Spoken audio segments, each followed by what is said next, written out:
जय जगन्नाथ पिला माने आशा करछि तुम सब भले थिबो तुम तोर पाठ पढ़ा ठीक रूपे जारी रखिथिबो। You are welcome to this fresh episode brought you by Odisha primary education network. पिला माने एबे मु फेसबुक स्क्रॉल करथुली सेथिरे हमर जणे भद्रलोक से गोटिए गणित पोस्ट करथिले, गोटिए मैथ प्रॉब्लम टे पोस्ट करथिले। जेतबेले मु से पोस्ट रो कमेंट बॉक्स देखली प्राय लोक भूल आंसर देथिले आ प्राय लोक कहिथिले जे सर ए प्रश्न ही भूल अछि। तेबे चलो सही प्रश्नटी को आज आम डिस्कसन करवा। आज पर द क्वेश्चन दीटा हमरो थिला वैल्यू एम आउ एन रो समेसन टा थिला 20। एम आउ एन मिसले 20 और एम आउ एन जदि गुणी दबा ताले होची 75। This is the given information. आ क्वेश्चन पचारि थिला M by N is equal to केते। ठीक अछि, देखो पिला माने प्रथम कथा एम आउ एन दीटा को मिसई देले 20 होची। मत लिखि दोची M plus N is equal to 20। अच्छा दी कहलो दीटा संख्या अछि ताको मिसेले 20 होची। जदि मु तार एवरेज तार मीन बाहर करबी ताले केते होबो 20/2। 2 कोन बाय नेली ना दीटा संख्या ना 20/2 व्हिच इज इक्वल टू 10 हला। ता माने एथिरे मु कहि परिबी पिला माने एम आउ एन ए दुईटा जाक संख्या भितर गोटे संख्या 10 रु जदि के अधिका हुए ताले अन्य संख्याटी 10 रु के कम हबो। ठीक अछि, ता माने 10 टा होस तांकर मझामझी पॉइंट टा। एम आउ एन रु गोटे संख्या 10 रु अधिका हला बेलको गोटे संख्या कम हबो।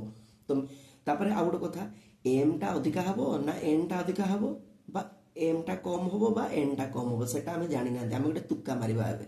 ठीक अछि, सेकंड एक्सप्रेशन को चलो एम एन माने गुणी देले हबो 75। सेटा मु लिखु छी एटे M into N is equal to 75। This is given.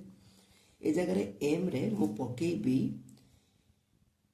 M टा मु भाबिबी जे बड़ संख्याटा ता माने 10 प्लस के 10 रु के अधिका एम जगह पकेबी 10 प्लस के ताले कौन हो 10 रु के अधिका है गला 10 रु के कम हो जिवो ये हो 10 माइनस के व्हिच इज इक्वल टू 75।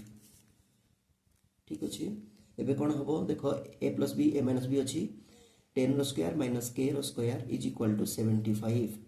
ठीक अछि, नेक्स्ट जिबा ताले केते होबो 10 स्क्वायर जे 100 75 टा एपटे आसले माइनस हे जिवो के स्क्वायर टा सेपट को जो हरी ताले केते हला देखो ये होची हमरो 25 इज इक्वल टू के स्क्वायर। ताले के रो वैल्यू केते हला इंप्लाइज के इज इक्वल टू 5।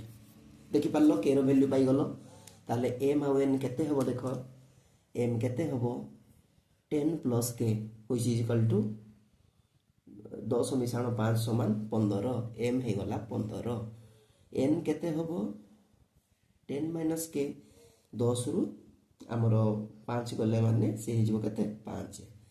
तो मैं देखो से कहूची संख्या दीटा को मिसेले 20 हे जिवो 15 5 मिसले 20 होबो निकी संख्या दीटा को गुणिले 75 होबो 15 को 5 रे गुणिले 75 होबो।